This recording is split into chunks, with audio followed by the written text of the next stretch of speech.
morning, bonjour. I'm Gloria Fang, convener of the Canadian Coalition for a Foreign Influence Transparency Registry. We represent 33 multicultural community organizations across Canada. Foreign interference and intimidation pose a grave threat to our communities, national security, and Canada's election integrity. But governments have ignored Canadians' concerns despite our decades of repeated warnings. The registry seeks to protect transparency, which is key to a healthy democracy. We need the registry as an important first step to address threats and to protect our democratic process. The government has been talking about creating it since 2021. There's been extensive consultation. The only thing lacking is the political will to get it done. Members of Parliament from the governing and opposition parties are here today to support our demand that the legislation is, if the legislation is not up and running before the next election is called, the interference we've experienced in 2019 and 2021 will repeat itself in the coming election. And today, regardless of our ethnic background and which party we support, Canadians want action now. So we are very happy to have members of Parliament from various parties to speak at our press conference today. So first of all, I would like to call on Mr. McKay and also Mr. Alasi from the Liberal Party. So each party will have 1 minute to speak. Please. Good morning, friends. Allow me first and foremost to thank Gloria and Marcus for convening this. This is a very important issue. I think we've all had the opportunity to speak to vulnerable communities that are essentially at the front lines of foreign interference. That's an issue we should all take incredibly seriously. It is a clear and present danger. And I think that behooves all of us here, and I'm happy to see members from various parties, but it behooves us all to make sure that we are engaged on this issue and that we do take the necessary steps before the next election. As Marcus has rightly said, there has to be a cost associated for any country that interferes with our democratic processes or with our elections. So great pleasure to be here and happy to answer any questions you may have. I'm here, of course, with John McKay and Mr. Samir Zuberi. Thank you. Okay. So Mr. McKay, you're not going to speak, right? Okay. So next. Sorry. Okay, yeah. So next, we would like to call on Mr. Tom Kimish of the Conservative Party to speak. Please. Thank you very much. So Gloria, isn't she awesome? Like a little ball of energy. Obviously, Conservatives, we support a Foreign Agent Registry Act. It was a Conservative member of Parliament, a former Conservative member of Parliament that supported it. It's time. It just makes common sense. If you take money from a foreign source, from a foreign government, you should have to register in Canada. The United States has had a foreign registry since the 1930s. Australia has a foreign registry as well. You can go onto it. I've been onto it. I've looked at the way their system works. We support it. It's time to do it. They should stop talking about it. They'll have the support of many, many, many Conservative members of Parliament to get this done, legislated before the next election so we can protect Canadians from different diaspora communities in Canada. Thanks, Gloria, for doing this. Thank you. And next, we'd like to invite Mr. René Villemure and also Mr. Alexis Prunel-Duzat from the Bloc Québécois to come forward. And René will be the one to speak.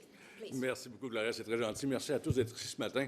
Au Bloc québécois, on a un souci sincère pour les risques courus par les diasporas à travers le pays, pour la population générale courue à travers le pays, et nous avons toujours soutenu la mise sur pied d'un registre des agents étrangers. À cet effet, nous avons préparé un projet de loi qui sera déposé avant la fin de la session, un projet de loi contraignant afin de limiter les efforts possibles des agents étrangers. Donc, un projet qui va devoir exiger de plusieurs parties d'être inscrits avec il y aura également des pénalités. On va être certain que tout va bien fonctionner parce qu'on a à cœur votre sort, le sort des communautés, le sort de la population en général. Merci. Merci beaucoup. Okay, next we would like to invite Ms. Jenny Kwan of NDP to speak. Well, thank you very much, Gloria, and thank you to you and Marcus and the entire coalition for being here today. And thank you also for your ongoing work in the fight for basic human rights for all. I stand here today in support of the coalition's call for the government to immediately table legislation on the Foreign Interference Agent Registry. It is time. In fact, it is long overdue. What we do know is that the government said they will do it, and they said, in fact, last year that they would introduce this legislation. The consultation has now been completed. There is simply no excuse for this not to be put forward. As it was mentioned, we need to see this in place passed before the next election. It is absolutely critical. As someone who is an evergreen target of foreign interference, and more, we're learning more people are being targeted, and parliamentarians that our privilege is being violated in this way. Members of that diaspora community are being affected and are fearful. We need to use every measure that is available to us to fight foreign interference. Finally, I would say this. Independent of the work of the Commission, the Foreign Interference Commission, this needs to be done now. The government cannot use that as an excuse to delay further action.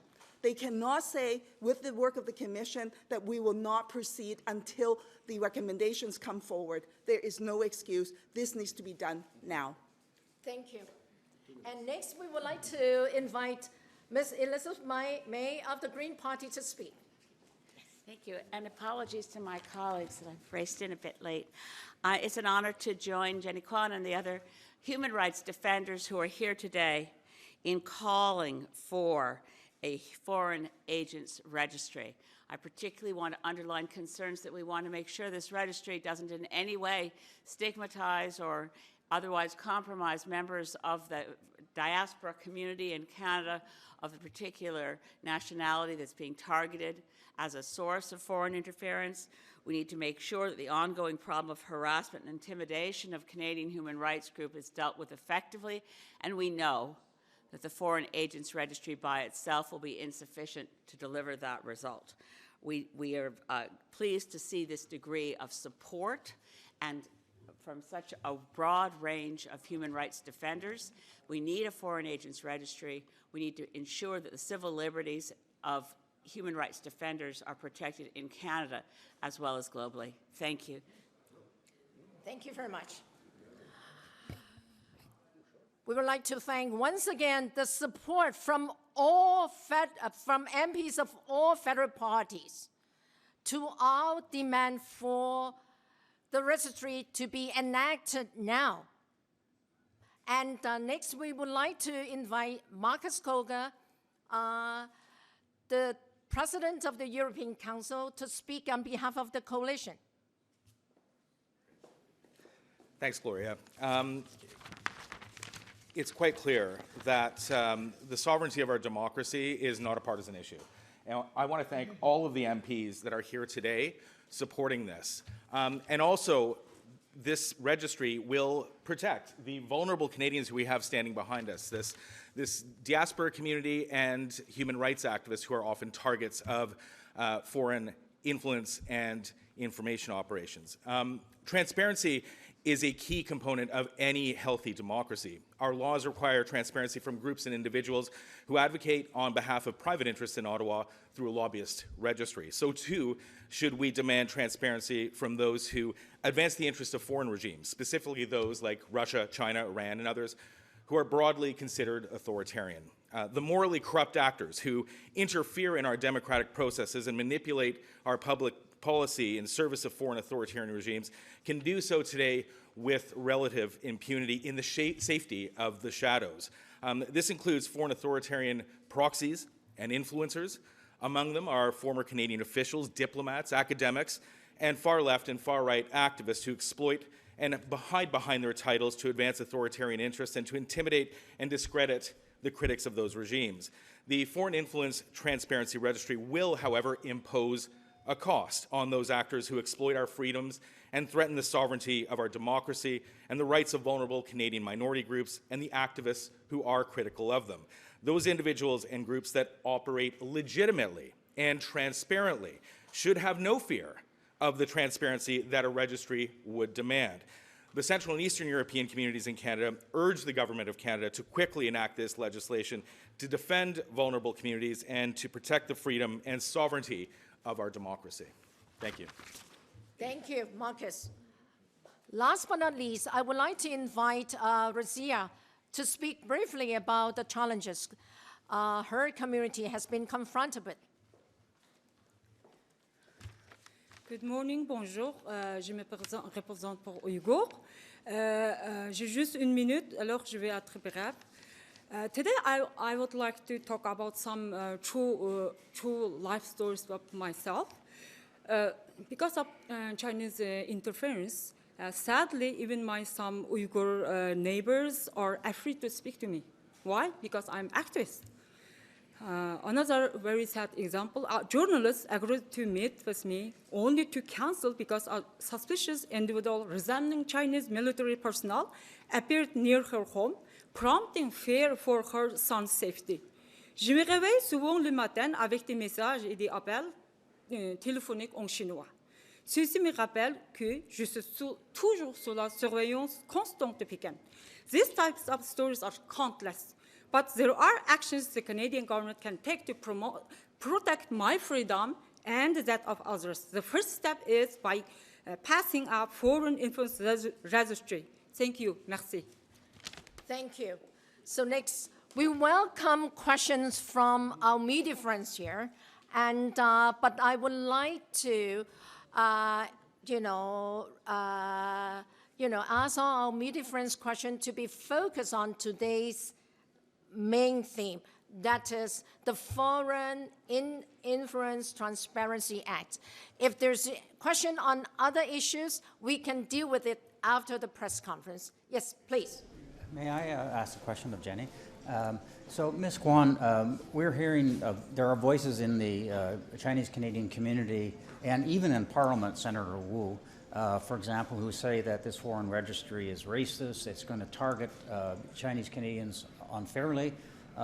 This is all partisan meeting agreement on a foreign agent registry, but I'd like to get your response to, that's being spread within the community.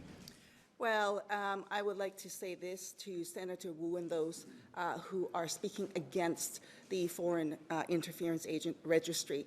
I have to say that this registry applies to protect everyone, every single Canadian. Doesn't matter what community you come from, it gives protection to all Canadians.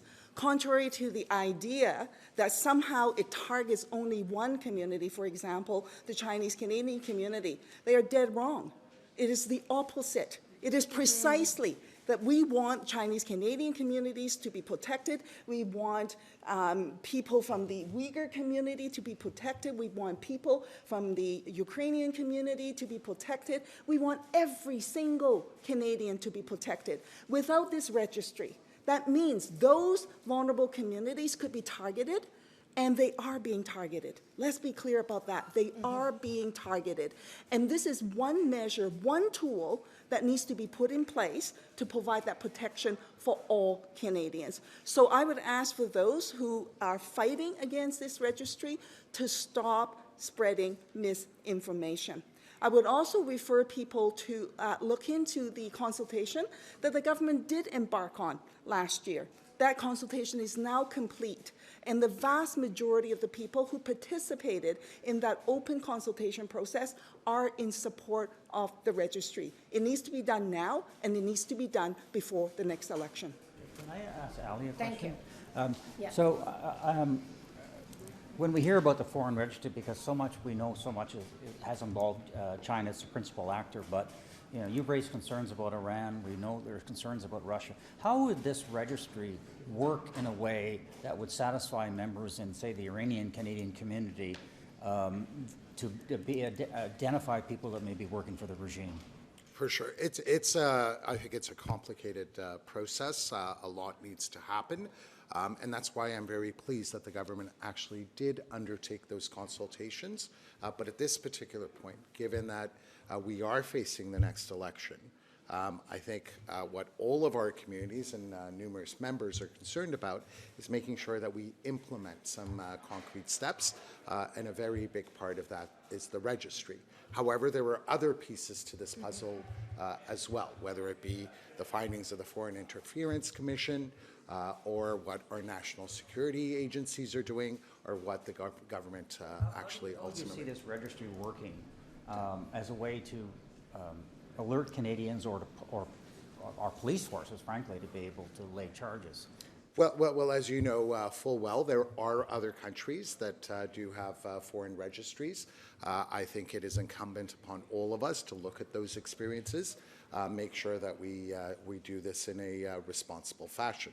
I would remind you, for example, that the United States, if I'm not mistaken, has had this registry in place since 1939. So given those persistent and growing threats that various communities are facing, I think it's high time that we leverage knowledge from various communities. We look at models that have been implemented in other jurisdictions and make sure that before the next election, that registry is in place. Thank you. Thank you. Yes, Dean, please.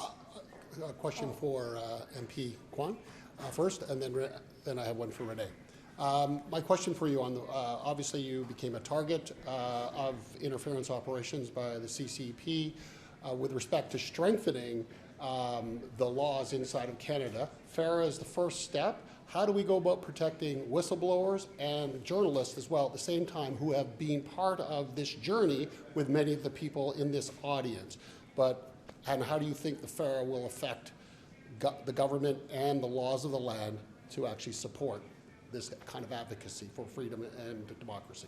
Well, thank you very much for that excellent question. In fact, we know that journalists and other actors are being targeted as well, whistleblower, if you will. Much of the information that we have learned about what's happening in terms of targeting from foreign interference actors actually came from leaks. Actually came from whistleblowers, if you will. And so we need to undertake measures to protect them because they're acting in the best interest of Canada. And so that's one thing that I hope perhaps the Commission will also look into. We're yet waiting for the Commission to come forward with all of their recommendations. Phase 2 is still coming forward. Phase 2 is going to be very much focused, I believe, on the diaspora community. And the diaspora community includes, in my view, journalists as well, and the exposure that they are faced with. So I'm calling on the government to use every single measure available to us to fight foreign interference because our democracy is at stake and our individual lives, each and every one of us, doesn't matter who we are and where we come from, we are being targeted, and we need that protection. And the Canadian government needs to step up and to put all of those measures in place. And a question for René Vermeulen from the Bloc Québécois. My question is protecting freedoms and democracy also within Quebec. And of course, there's been many people, organizations that have helped support the CCP and Beijing's engagement within our country and investments. How do you see a Foreign Agency Registration Act protecting the rights of Quebec, who are also a diaspora community actually within our own nation? That's an interesting question containing a sub-question. But let me just start by saying again that we're very sensitive to the situation, and we have prepared a bill that will be presented before the end of this session. So just to be clear, a bill that will be strong, that will have measures to make sure that everybody is protected. Now, it has been mentioned that we could be looking at other jurisdiction. We have, but not only, because some of these jurisdictions they have weaknesses. So we went outside the box to create something that will be a bit different, but will protect everybody. Now, Quebec being a minority within a majority, we have to make sure that this is very well understood, because the problematic of foreign interference is mainly seen from China to Canada, and people in Quebec don't exactly pay a lot of attention to that. We'll have education to do and make sure that the bill proposes something special for that minority within a majority. Thank you. Any other questions from our media friends here? If no other questions, I want to ask John a question.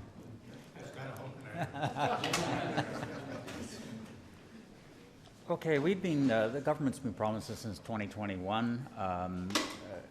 Public safety did their consultations. On the justice side, they had to do a consultation.